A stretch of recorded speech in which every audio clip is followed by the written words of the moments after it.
चलिए बढ़ेंगे अगली खबर की तरफ। कोलकाता के गणेश चंद्र एवेन्यू में शुक्रवार रात 5 मंजिला एक आवासीय इमारत में लगी आग की चपेट में आने से 12 वर्षीय एक लड़के समेत 2 लोगों की मौत हो गई है। पश्चिम बंगाल के अग्निशमन सेवा मंत्री सुजीत बोस ने यह बताया है कि इमारत से सभी लोगों को निकाल लिया गया है। अधिकारियों के मुताबिक इस घटना में 12 वर्षीय एक बच्चे और एक बुजुर्ग महिला की मौत हुई है। इस संबंध में एक वरिष्ठ पुलिस अधिकारी ने यह बताया है कि लड़के ने डर की वजह से इमारत की तीसरी मंजिल से छलांग लगा दी और उसे अस्पताल ले जाया गया, जहां पर उसने कुछ ही देर के बाद दम तोड़ दिया। एक महिला का शव इमारत के बाथरूम से मिला है। इमारत में रहने वाले 2 लोग भी घायल बताए जा रहे हैं और उन्हें अस्पताल में भर्ती करवाया गया है। अग्निशमन सेवा के एक अधिकारी ने यह बताया है कि शहर के उत्तरी हिस्से में स्थित इमारत की पहली मंजिल पर आग लग गई, जो ऊपरी मंजिल की ओर भी फैल गई। और बॉस ने यह कहा है कि सभी लोगों को बचा लिया गया है, आग नियंत्रण में है और अब उसे ठंडा करने का काम किया जा रहा है। अधिकारियों ने यह भी बताया है कि इमारत के अंदर फंसे लोगों को बचाने और आग बुझाने के लिए कम से कम 25 दमकल गाड़ियां और एक हाइड्रोलिक सीढ़ी लगाई गई थी।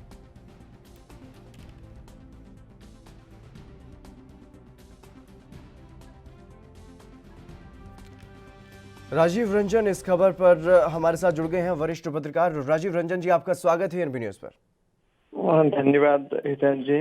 राजीव रंजन जी, कोलकाता में एक 5 मंजिला इमारत जिसमें आग लगी और उसमें 2 लोगों की मौत की खबर भी सामने आई है। हालांकि समय रहते दमकल की टीम वहां पर पहुंची और जिस तरीके से कड़ी मशक्कत के बाद वहां पर जितने भी लोग थे उन सभी को निकाल लिया गया है। इस घटना को किस तरीके से देखते हैं? देखिए, अपने देश में फायर सेफ्टी का जो नॉर्म्स है वो ज्यादातर पुराने जो बिल्डिंग्स हैं वो वहाँ नहीं है। फायर सेफ्टी कंप्लायंस जो अपने यहाँ है एक मजाक है जी। कुछ दिन पहले आपने देखा था कि सूरत में एक बिल्डिंग में आग लगी थी कोचिंग इंस्टीट्यूट में, और कितने बच्चों को उसमें मृत्यु हो गई थी। बिल्कुल। आपने कुछ दिन पहले ये भी देखा था कि दिल्ली के एक मंडी में आग लग गई थी और वहां काफी मजदूर उसमें झुलस करके मर गए थे। जी। कलकत्ता में इसके पहले भी कई दफा आग लग चुके हैं, हॉस्पिटल्स में आग लगे हुए हैं, बॉम्बे में हुए हैं आग लगे हुए हैं। इस प्रकार की दुर्घटनाएं अपने देश में ये रूटीन चीज है जी।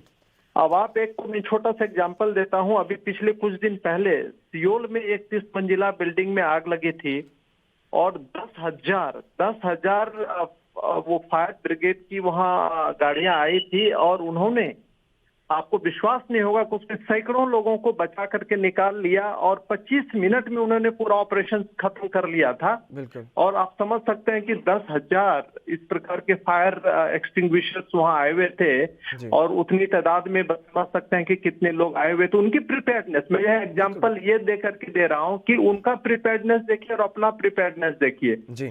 तो ये अपने देश में बड़ा दुर्भाग्यपूर्ण है। अब कहाँ से कहाँ आप शुरुआत करें, कहाँ खत्म करें, समझ में नहीं आता है किसी भी एरिया में।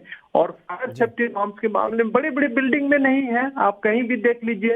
आपको कुछ दिन पहले जिस तरीके से आपने ये उदाहरण दिया है, अगर ऐसे बात की जाए दमकल विभाग की, तो दमकल विभाग कहीं ना कहीं अपनी पूरी कोशिशें भारत में भी करता है, लेकिन जो व्यवस्था है वो कहीं ना कहीं खराब है। प्रशासन की जो कमियां है वो है, लापरवाही वो देखने को मिल रही है। तो इसके लिए केंद्र सरकार और राज्य सरकारों को कहीं ना कहीं एक अभियान चलाने की जरूरत है। जितनी भी इतनी बड़ी बड़ी जो बिल्डिंगें हैं या अस्पताल हैं, स्कूल है, वहां पर इस तरीके की उचित व्यवस्था हो। इसके लिए एक जांच, पूरे देश में एक सर्वे की तरह एक कार्यक्रम, एक अभियान चलाने की जरूरत कहीं ना कहीं आपको नहीं लगती?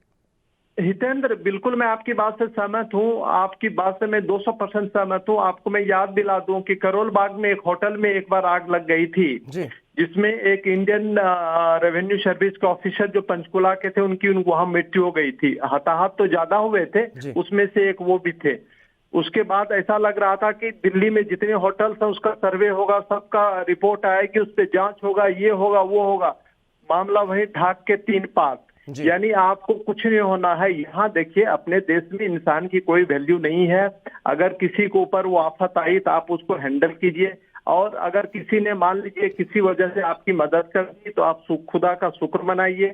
आप बिल्डिंग में लगी, आपके बच करके निकल गए तो आप खुदा को धन्यवाद दीजिए, ईश्वर को धन्यवाद दीजिए। और किसी प्रकार से सिस्टम ने आकर के आपकी मदद कर दीजिए तो सिस्टम को भी आप फूल माला चढ़ा लीजिए कि चलो एन वक्त पे कम से कम आकर के मदद कर दिए। सारा सहयोग का मामला है।